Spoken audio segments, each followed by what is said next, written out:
It's 5:30. I'll call this meeting of the International Falls City Council to order. Please rise. We'll say the pledge. I pledge allegiance To the flag of the United States of America and to the republic for which it stands, one nation, under God, indivisible, with liberty and justice for all.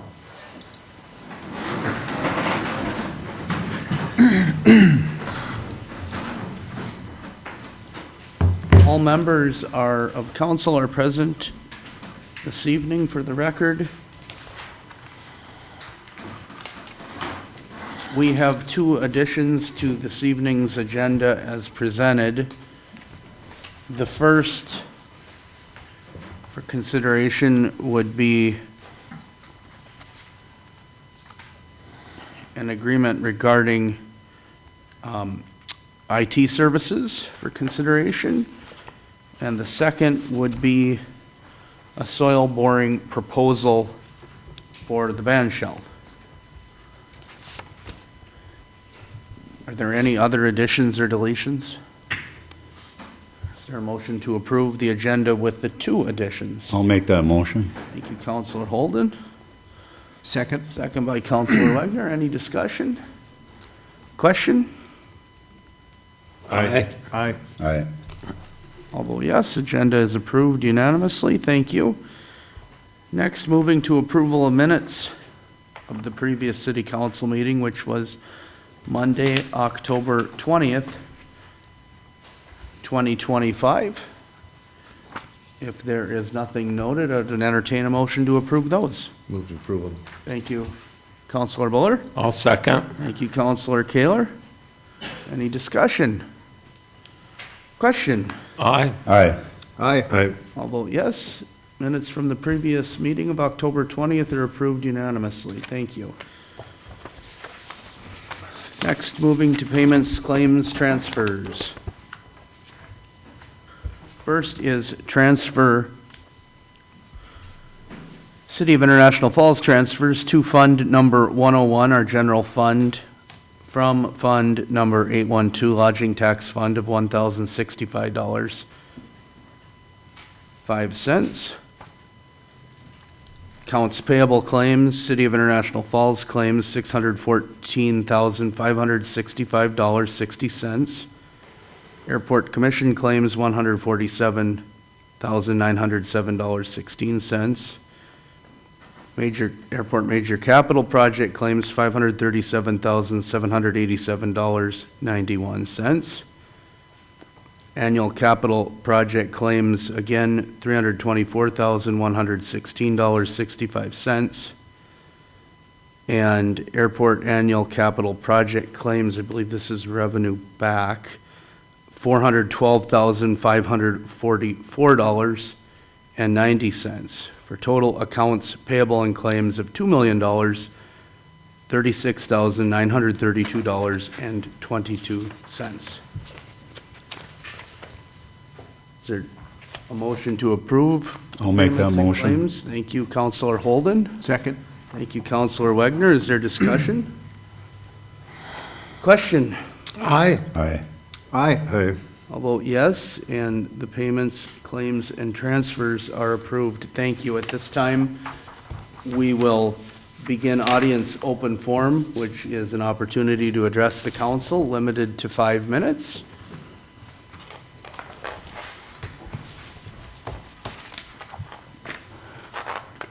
Seeing none at this time, we will move on to new business with a very special presentation from Mrs. Katrina Heibel of the Convention and Visitors Bureau. Thank you. Thank you. Council, Mayor Dill, thank you for letting me present tonight. I am Katrina Heibel. I'm the Executive Director here at International Falls, Rainier, and Rainy Lake Convention and Visitors Bureau. I've been in this position for a year now, and even after living here my whole life, I am constantly discovering new things, and it has been very eye-opening to look through the lens of tourism. So for 8 years, I co-owned retail on Main Street, and from that perspective, I know how vital tourism is to our community. We relied heavily on our busy season to help us carry through the slower ones. I'm married to Chris Heibel. He's worked for Voyageurs National Park for more than 10 years. He is also a volunteer firefighter and a board member of the Snowmobile Club. We have 2 children and love to spend every chance we can get out on Rainy Lake. We love the area, we're invested here, and we want to see it do well. My goal is to see the off-season increased, and I love being able to promote this area. The CVB, who we are and what we do. Our mission is to promote travel and tourism that generates overnight and economic impact for our servicing area. The CVB is a nonprofit organization that is funded by a 3% lodging tax. So when a visitor comes and stays at our lodging, hotels, houseboats, the operators remit that to the city or Rainier and the county. It is Minnesota state law that these funds must be spent to promote the area. A lot of the time our work goes unnoticed because we are promoting outside the region. So being in the CVB chamber office building, I have seen over 600 visitors walk through the door this past year. I've seen people from all across the US and even different countries. I've seen people from Australia, Spain, and Holland. We're seeing a trend in guests wanting to visit all national parks. They're coming to get their stamps, so without the park, we wouldn't see a lot of these people coming into the area, and that is very cool. According to the National Park Service, the 2024 report, just under 200,000 visitors came to Voyageurs National Park. Explore Minnesota stated that there is a $24.2 billion annual impact from tourism in the state of Minnesota, and every Minnesota household saves just about $1,000 in taxes because of tourism, so it matters. Why are people visiting the area? We know for outdoor rec, fishing, the national park, wildlife, they're coming for the northern lights. Voyageurs National Park is an international dark sky sanctuary, and it is amazing. People are coming from all over for that. They're coming for RVing, camping, parents dropping their kids off at Camp Cooch and picking them up. I've had people coming specifically for geocaching from other states, which is wild. They're coming for Nexus interviews, business meetings, working on infrastructure, and then they're going into Canada, and they like to do over to Thunder Bay, North Shore, they're doing that loop, so I'm seeing a lot of that, and of course, fishing. We have a total of 38 lodging facilities in the region, 8 hotels in International Falls and short terms. Rainier, we've got cantilever and then cabins and short terms there. And then on Rainy Lake, we have 2 houseboat operations, 4 resorts, and 12 short terms. Lodging tax. From 2010 to 2020, lodging tax averaged about $165,000 annually. Since the new hotels and short-term rentals, there has been a 57% increase in lodging tax over the last 5 years. This past fiscal year, we officially broke $260,000, and we can estimate that millions of dollars are flowing into our community through the 5 to 7% ripple effect. They're not just staying at restaurants, or at lodging, but they're also going to restaurants, retail, attractions, gas stations, and more. And when visitors come to the area, they often fall in love with the area. They come a second time, a third, some even 40 years. Some return to buy a cabin, others even start businesses, and that's the long-term halo effect of tourism at work. This next one is our marketing budget. 40% is into digital marketing, 20% into print media. We still see value in that, especially with the older generation. They want the travel guides, they want the magazines still. 30% into broadcast media, 5% into direct and memberships, and then 5% into content creation. The last few years we invested heavily here for professional video content, but a majority of it is done in-house now. This next one is our Google Analytics to our website. Views to the website have increased tremendously since starting our digital campaign in April. We now see 125,000 views for this current year versus 20,000 views last year. Users by state, Minnesota is high, but also Illinois, Wisconsin, Iowa, and Texas. On to the next slide, we have social media. Our Facebook page has over 17,000 followers, and it's rapidly growing. Many of our reels are consistently hitting over 10,000 views, some 50, some even over 300,000, and it's helping us reach a broader audience beyond our region. We use engaging seasonal content to spotlight events, attractions, and local businesses, and it's working. These are some of the publications that we work with, magazines and newspapers: Iowa Sportsman, Minnesota Snowmobiling, Outdoor News, Snowgoer Magazine, Midwest Outdoors, to name a few. The next one is broadcast media.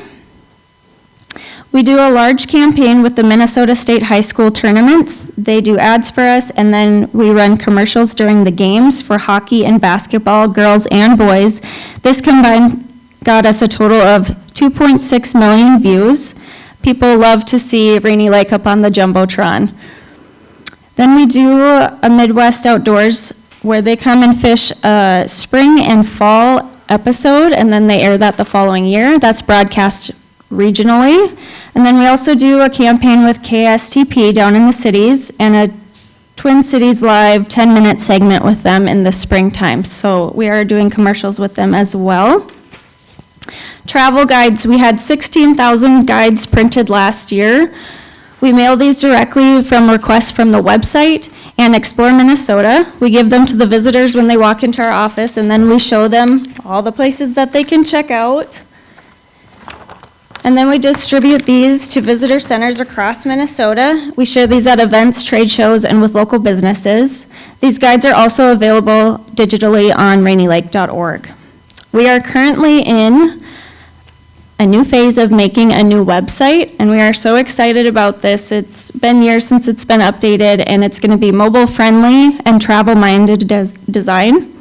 It's going to have advanced lodging searches, so then the visitors can filter by location, so they can select either International Falls, they can select Rainier or the lake, and then they can check amenities that they're looking for specifically, like pet-friendly, need a hot tub, or closer to Voyagers.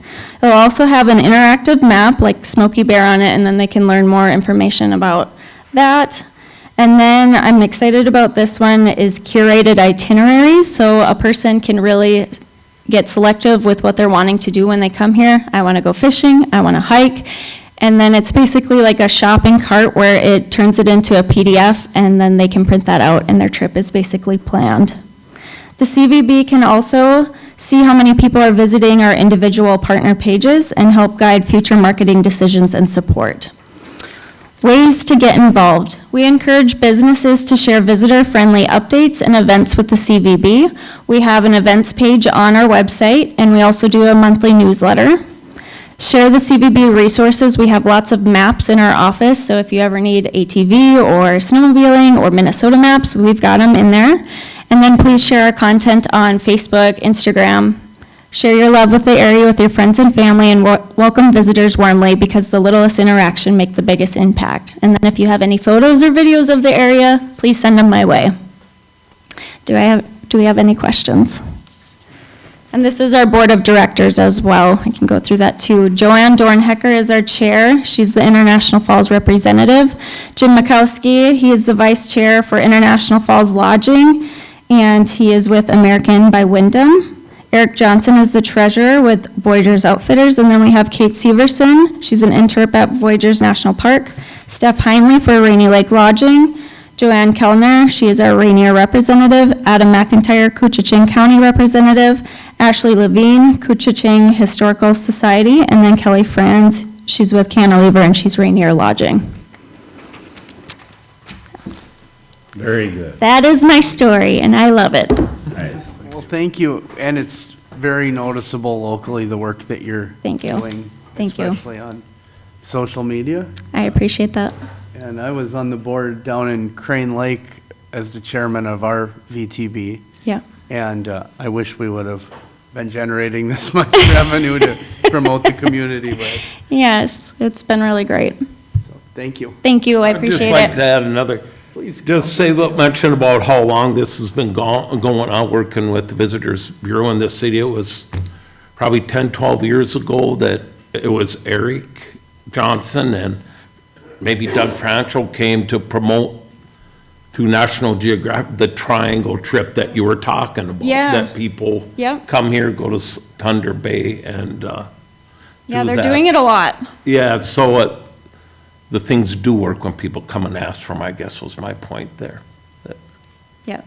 They're also looking for the international waterfalls. Yeah, that too. Well, that's always a little disappointing to some. Yes. Thank you, guys. Thank Yeah, you. thank you. Next on this evening's agenda is to approve hiring for one of the two approved seasonal parks and facilities assistant position at Cary Park Arena. I'll move. Thank you, Counselor Kaler. I'll second. Thank you, Counselor Buller. Is there discussion? I would just like to say it's in full swing, Cary Park. The parking lot was full all day Saturday with hockey going on. I think there's a girls' tournament or something, or games going on. Good. Thank you, Counselor Kaler. If there's no further discussion, we'll call the question. Aye. Aye. Aye. Aye. I'll vote yes, and that is approved unanimously. Thank you. Third item on our agenda is a reappointment for your consideration of Cindy Uso to the Housing and Redevelopment Authority Board of Commissioners. This is a 5-year term, which would commence January 1st, 2026, and end December 31st, 2031, as requested by Kim Newtak, Executive Director of the HRA. So move. Thank you, Counselor Buller. Second. Thank you, Counselor Holden. Is there discussion about this reappointment? Please. Do they advertise this, or do we know that, or do they just keep that in-house, or do we know? I know, here's what I'm privy to is that Cindy would like to continue to serve. The commissioners voted unanimously to recommend her reappointment. As to what their exact process is, I can't answer. Is there more discussion? That was just I didn't know. No. Great question. Call the question. Aye. Aye. Aye. Aye. I'll vote yes, and Mrs. Yuso is reappointed unanimously. Thank you. Fourth item for new business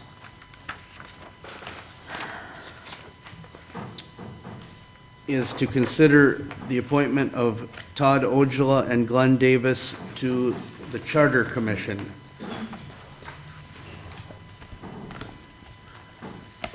Is there discussion or a motion? Mayor, could I Oh, go ahead. just add that their terms would be effective today and would be through December 31st, 2028. And that would give us 6 people with that term, and then the other 5 that are on the Charter Commission, their terms do end December 31st of 2026. So to keep them pretty even. They're pretty And it would be submitted to the judge for approval. Thank you. I'll move. Would you second? I believe Counselor did you? Taylor did, or did you not? I was going to, but that's fine. I can be number I'll 2. second either one. Yeah, all right, I'll move. Thank you, Counselor Kaler and Wagner. Is there discussion on the appointments? Question? Aye. Aye. Aye. Aye. I'll vote yes. New members of Charter Commissioner approved unanimously. Item 5 this evening is to consider a letter of support for Voyager Country ATV in the Cooch County Trail Plan. Tom Doherty is here. I'd like to invite him forward for some information. Thank you, Tom. Thank you, Mr. Mayor and Council.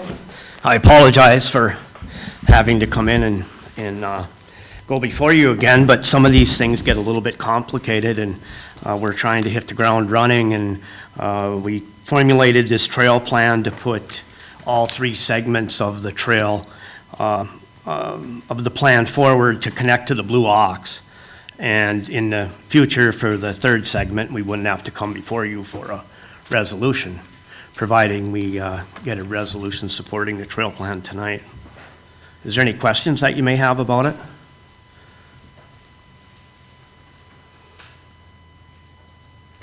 Thank you. Well, you're welcome. And for your service, and it's a growing sport, and and I don't remember the exact area, but the University of Minnesota had done a study on the Arrowhead region and the trail system, and many of us ride ATVs. And I want to say that the net economic impact was north of $30 million. Does that sound right? That's correct. So for our area, our city, and portion of the county to capture or grow, that would be a good thing. Right, and right now, we have the opportunities to trailer to the Sheep Ranch Road, and you can unload from there and access virtually the rest of Minnesota. And once we get a few segments completed up to here, that access will be available right from your doorstep. We're anticipating construction might begin on Phase 1 this fall, that's County Road 122 in St. Louis County to Cooch County Road 3, the Ray North Road. And we've begun on the second phase as well, which is from County Road 3 to Utility Road 119, which is the access road in Ericksburg. And that essentially gets us to Rogers Corner. And then from there, Phase 3 is going from the North Galvin line onto the old Nakota line to the Nakota Junction on the Blue Ox. And then we'll be in business, and Katrina's phone will hopefully be ringing off the hook. I know she's really excited about it. I've had several conversations with her, and they also presented a letter supporting the trail plan as well. The goal is to try and get all of the communities in the county to support it, and that way, to the folks down south who think we get too much money up here for the trail system, we'll be more inclined to support it. Well, I would think all the UTVs and ATVs I saw riding south here a few weeks ago, they'd be happy to have a farther place to go up here. Because I was down around Emily, that area, and all the way up to 46 and to Northam was, yeah, they're all over. So that'd be nice if you could get them all connected. Yeah, be great. Absolutely. Well, thank you, Mr. Doherty, and at this time, is there any more questions for Tom? If there isn't, I would ask for a motion to approve a resolution of support for the Voyager Country. I'll make that ATV. motion. Thank you, Counselor Holden. Second? Thank you, Counselor Wagner. Is there discussion? Question? Aye. Aye. Aye. Aye. I'll vote yes, and that resolution is approved. Thank you. Thanks, Tom. Thanks, Tom. Item 6 on this evening's agenda is to consider a letter of support for International Falls Recreational Hockey Association for a Rotary Grant application to help fund building repairs at Cary Park Arena, which the city owns. We do have a letter. Is there a presentation this evening? Seeing none, the city is not being asked for any funds to match the grant. Rather, the Recreational Hockey Association has funds available that they would like to use to match. We planned on applying to get funds to pay for sandblasting and painting of the beams, as well as insulating the roof. Would it be possible to get a letter of support from the city to apply for the grant? We are continuing to look for opportunities to help with Cary Park. Discussion on this matter. I'll move. I'll second. Thank you, counselors. And just that, yeah, we had a meeting with, and they are trying to help where they can, rec hockey, because they know the situation it's into. And so, and those are things that are on the list, the beams. And if you could get insulation on the roof, that would be a big help in there. But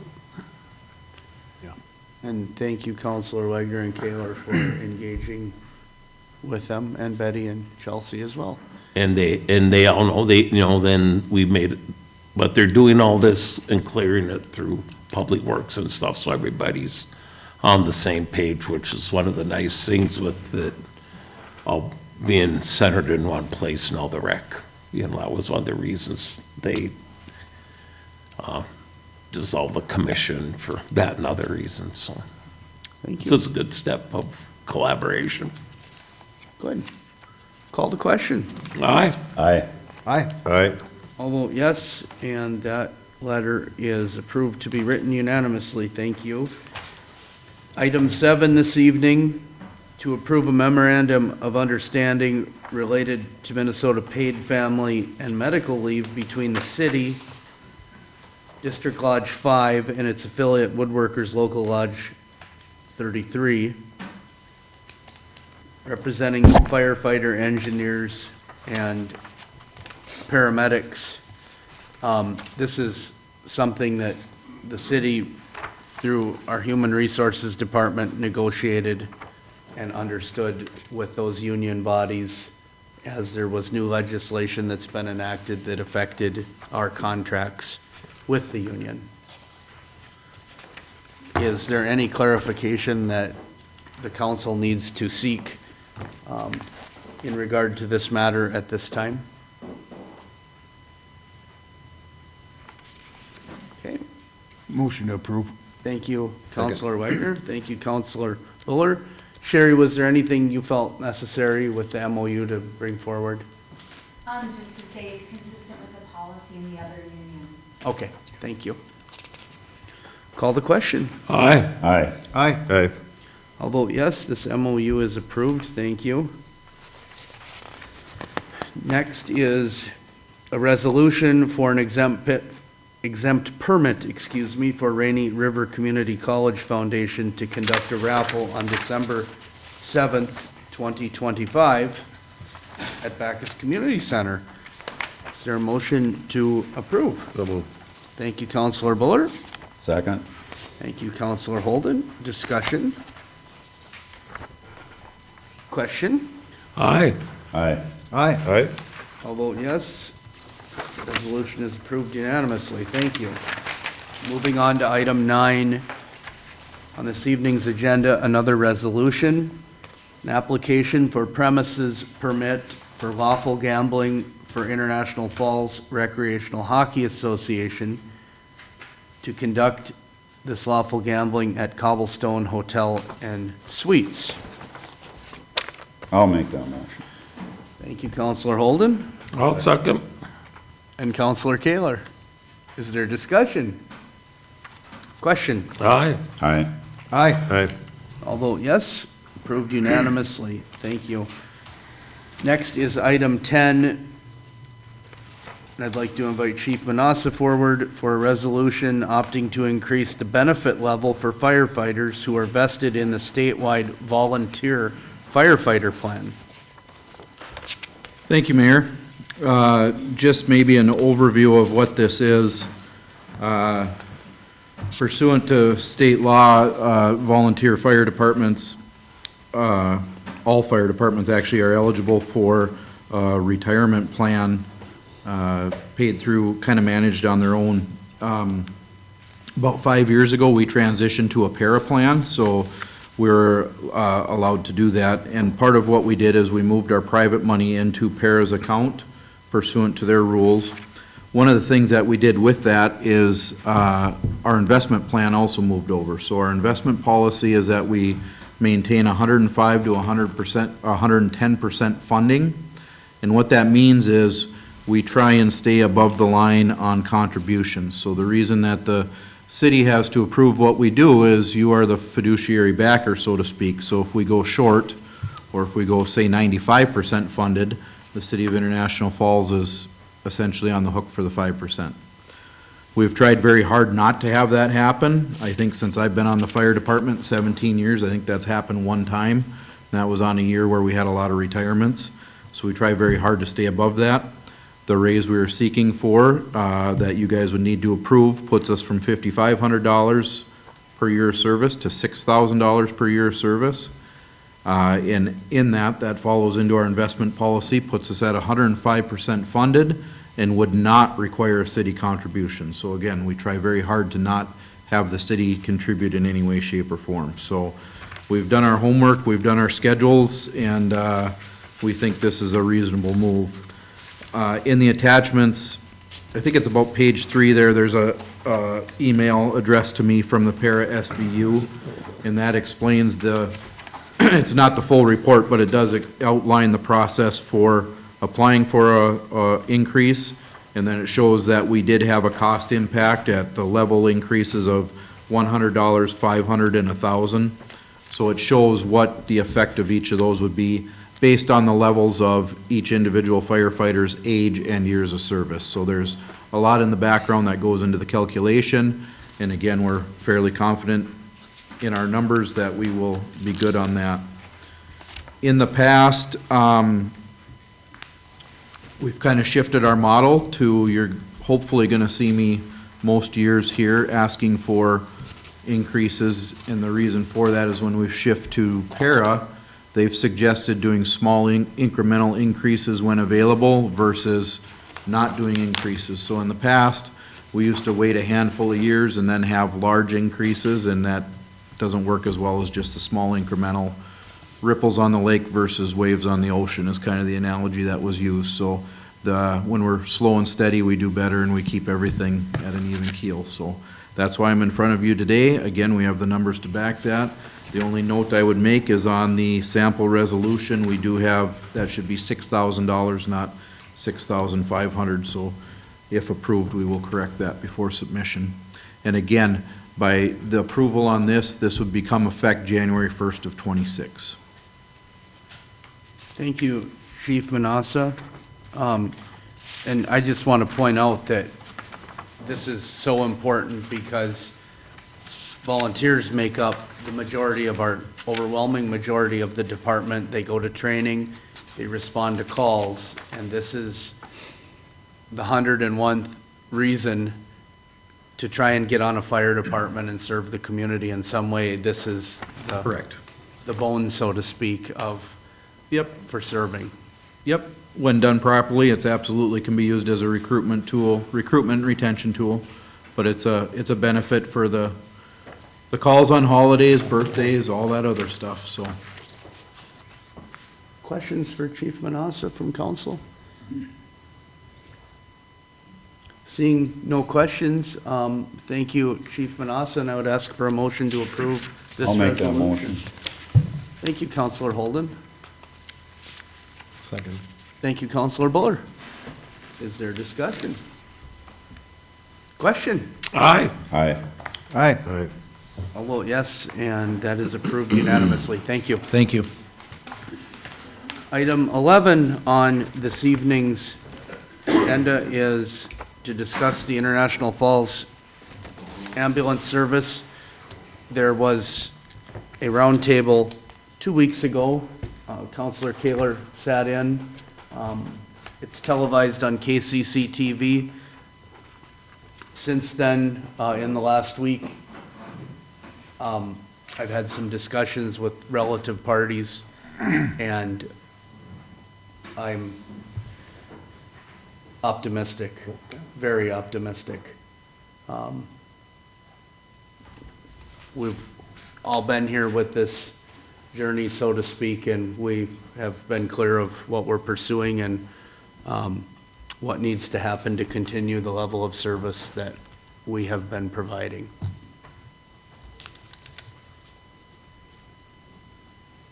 Please. Was there was some discussion that there could be another roundtable coming up this next week? Was there? The last time we, There had been, Administrator Bergstrom, Chief Manassa, and I had a virtual meeting with a provider that is very well versed in legislation, and it's been determined that there's a couple different avenues that could be sought out Okay. for a district. One which likely can be fee-based, and I think that was maybe a hotter discussion point, so to speak, at the roundtable, was that there seemed to be a lot of interest in a per-parcel charge to subsidize the service rather than a general property tax levy. Like the school district is a general property tax levy and versus a flat fee. So that there was more interest in the fee, am I correct? If that's what I gathered, yes. So those are the details, and there'll be significant amounts of information coming out, I'm certain, by the next city council meeting. Okay. If there's no further discussion on the ambulance service, is there any other business to come before the council? Your number 12 and 13, your additions? Yeah, additions? I always forget. Yeah. Okay, well, item 12 will be an addition that Administrator Bergstrom had asked for, which I will let you present. Thank you. Sure, thank you, Mayor and Council. In speaking with Mr. Demetrios Hilton with our MinSec, who we approved our agreement with a while back and then renewed up for the end of the year to work with us for security purposes, along with the CJIS, which is the criminal justice security. He's very well versed in that, understands the importance of our city data, making sure it's secure through our transitional period of our current IT person resigning. And he was we had a conversation last week and kind of got me on edge a little bit, you know, knowing that we're in a transition period. So we talked through what we should probably do on a temporary basis to cover this, the city's data in making sure that we are safe and secure and having someone on hand. We still have the agreement that we can reach out to our previous IT person in the event that, you know, we need to and there's information he can help with and provide. However, we did talk with a vendor and are looking to approve a temporary 3-week agreement to have somebody on staff to help us through this transition, seeing where we're left off and making sure we get to that end point with coverage and not leaving the city liable for any, you know, sort of security breach, or if the need is there. Some of the department heads still have IT issues, IT needs every single day. And so with that, Demetrios, I believe, is online. If you could, good evening, Demetrios, if you could or want to add into that, please do so. Good evening, Mayor Dill, council members, and Administrator Bergson. My name is Demetrius Hilton, and I run the Minnesota Security Consortium. I think the biggest issue facing all of you, and you did take some initial action 2 weeks ago at your city council meeting, is at this point in time, you have 0 IT professionals assigned or contracted, and Todd is able to consult, but the implication there is there has to be somebody on site in order to do that. A city your size really needs that, and I've prayed and crossed my fingers that nothing bad happens, but you really need to take that seriously. However, money is not abound. There are lots of pressures and lots of obligations you have. One of the biggest, which was mentioned, is your obligation under CJIS. The police department is heavily reliant not only on existing IT functions, but you have a mountain of pressure and budgetary considerations in the future you need to deal with. And so to have no IT is a real concern. With that in mind, we also want to respect, from what I've learned through your city dealing with Administrator Bergstrom, is it appears as though your wishes is to ultimately look at some options, either hiring W-2 staff and then augmenting that with smaller auxiliary services, including Todd, but also the option that many people fall back onto is managed services. One of the benefits of any managed services, no matter how short or long, is that they have to provide the staff and the backup staff. Whereas if you're managing a W-2, as you just experienced with Todd leaving, even with his notice to depart and leaving in good standing, you still are not guaranteed anybody, and you still actually in the past 2 weeks don't have anybody. So this is a short-term solution that will allow us to start to wrap our hands around and assist you in your ultimate RFP and your quest. Pending your approval, that tonight, we have tentatively set time for both this emergency tentative contract with your managed services provider for IT services to show up on site the same day that I have scheduled. I've reorganized my schedule with some effort in order to make sure that I can be in the city all day. So I'd be driving up and spending that day. But a lot of this is contingent on you approving that short-term contract. And then from there, we would start working on a more long-term solution for you guys to the end of the year and then ultimately into 2026. So with that in mind, that's my brief presentation. I hope I'm not sounding like I'm exaggerating the need for it. I don't understand how any organization can really operate without having reliable IT, but this is the situation you're in, and I do commend Administrator Bergstrom for acting really quickly. We really have pulled this together in less than a week in conjunction with your police chief. So with that in mind, I'm open for questions, and then I believe Administrator Bergstrom has a proposal from that third-party managed service provider for it would essentially be 15 business days from the time that you authorize that to go into effect. 15 days, Betty, give us the time we need to be in the process of making a permanent decision on what we're going to do. This is just a temporary. Yes, this is just temporary, thank you, Counselor Holden. The temporary is to get us through and have them on staff now for the 3 weeks, 3 consecutive weeks. And then we are also already have a draft RFP that Demetrios is looking at and guiding and putting together. We will have that in front of Committee of the Whole on Monday, a week from today, and to be able to move that forward and, move the process quickly so we aren't left with nothing. So 15 days is enough? For the time being, For the yes. time being? Yes. Okay. Questions for Betty or Demetrio? And right now, with Todd's resignation, we don't have anyone for a position that Right.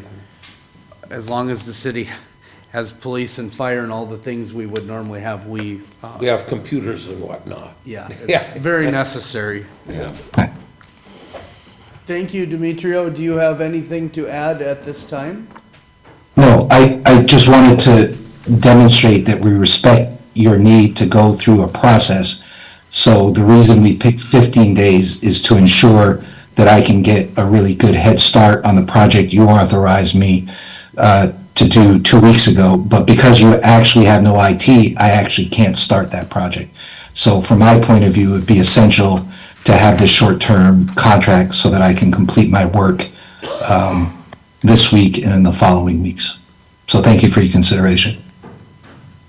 Thank you. Any more questions? There a motion to approve? I'll make that motion. Thank you, Counselor Holden.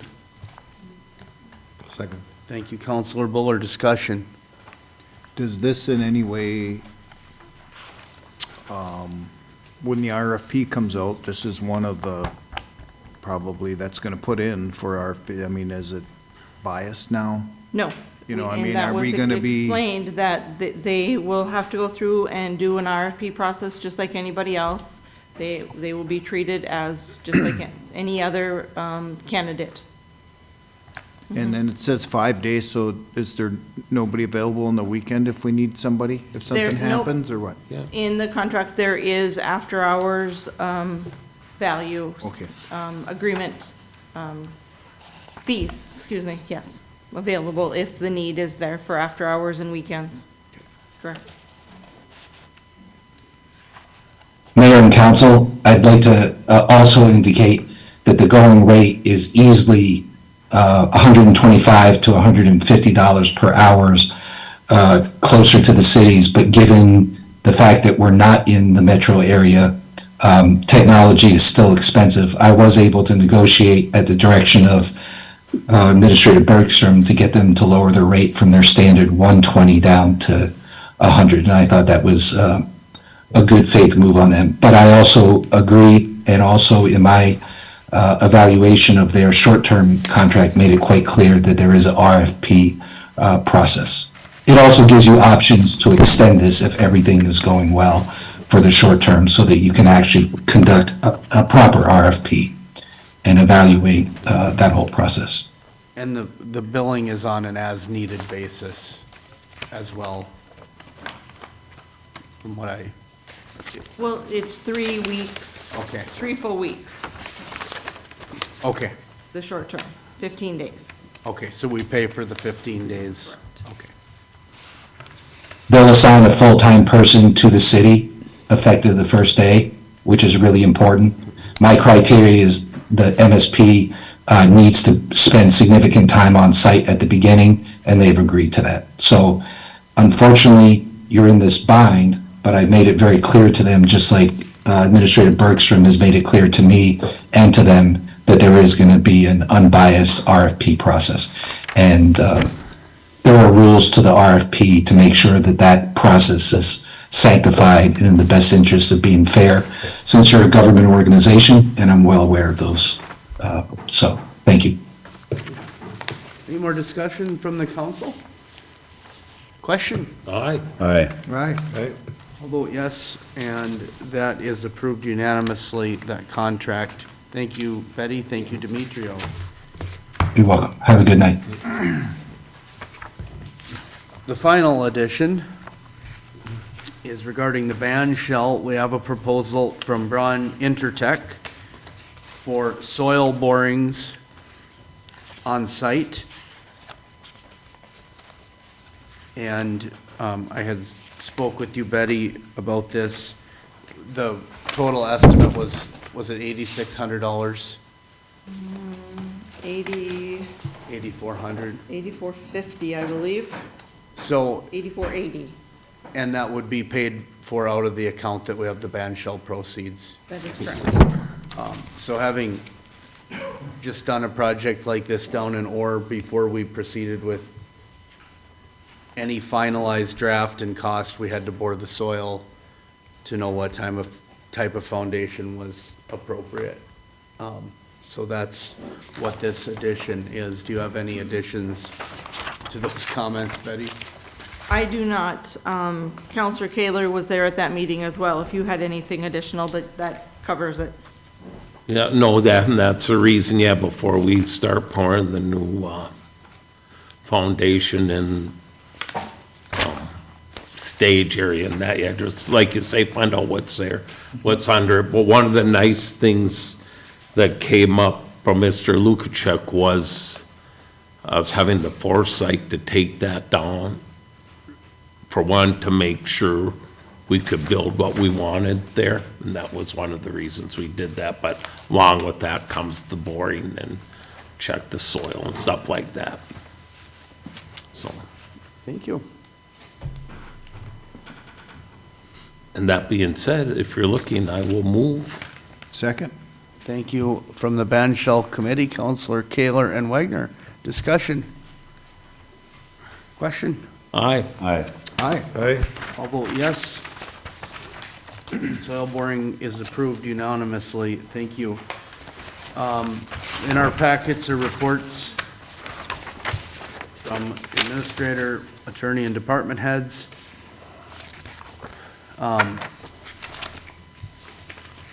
Other reports at this time.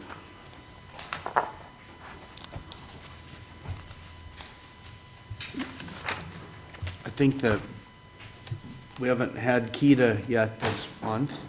No, and we had, a couple weeks ago, I was down at Big Falls, and we met there. Heard about some of the stuff they got going on down in Big Falls, which, gonna hopefully expand the park down there to have like camper cabins, like some parks have, so if you don't have a trailer, and, you can stay in the cabin, rustic, I'm sure, and, things are busy with hunting season and all that stuff. And then there wasn't a whole lot of other, Kita business that we didn't already know going into that. Great, thank you, and, yeah, we already touched on it, but there's all the related parties, Yep. as we speak, are heavy in discussions about what we're pursuing, for the ambulance service to keep that service viable, and it's very important service, and everyone knows that, and so, like I said, I'm optimistic, and I think that we'll have a lot more meaningful discussion here by the end of the week, let alone next week. And I am going next week to the one day of the Coalition of Greater Minnesota Cities Conference, and the reason I'm going is the first afternoon, the presentation's on from I can never get all the acronyms straight anymore, but the ambulance statewide issues was ambulance and rural health in general, just to see if there's anything new on the horizon for us or ideas, or I'm sure it'll be more of also, no, everybody's in the same boat, but just to see if they're coming up with anything or thinking, so I figured that was worth the trip. We'll look forward to your report. I almost wasn't gonna say nothing, because now I feel like I was in school and had to come back and I have to give a report. I'd like to, Mayor, I'd like to thank Pete Kaler for taking my spot on the ambulance while I was flying around in a helicopter. But he covered for me. I hated to not make, because I think I've had this ambulance thing at the top of the list for priority.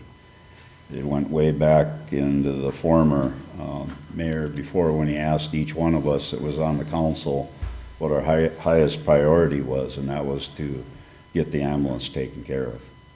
And so it's been on my mind. Well, things happen in life that are out of your control, and so I didn't make that meeting, but I want to thank Pete for covering for me. So, Oh, you're welcome, yes, it was educational and a good meeting. Counselor But Taylor. got enough control though, so you don't have to go nowhere during deer season. right, Yeah. exactly, yeah. Okay, thank you. At this time, we'll move back to audience open forum, which is the opportunity for anyone to address the council. Seeing none at this time, reminders. City offices will be closed in observance of the Veterans Day holiday on Tuesday, November 11th. And our next regular city council meeting is Monday, November 17th, right here at 5:30 PM. Mayor, I remembered one thing that you mentioned, Veterans Day. Once again, the Elks is going to be having a Veterans Day breakfast for all veterans. They eat free and a fee for others, and any money we happen to make will go to veteran service programs in the county, and it will be from 8 to 10:30 at the Elks Club on Veterans Day. If you're around, if you're in getting your first weekend shower from the shack, whatever, come have breakfast and head back out. Thank you, Counselor Kaler. This meeting's adjourned.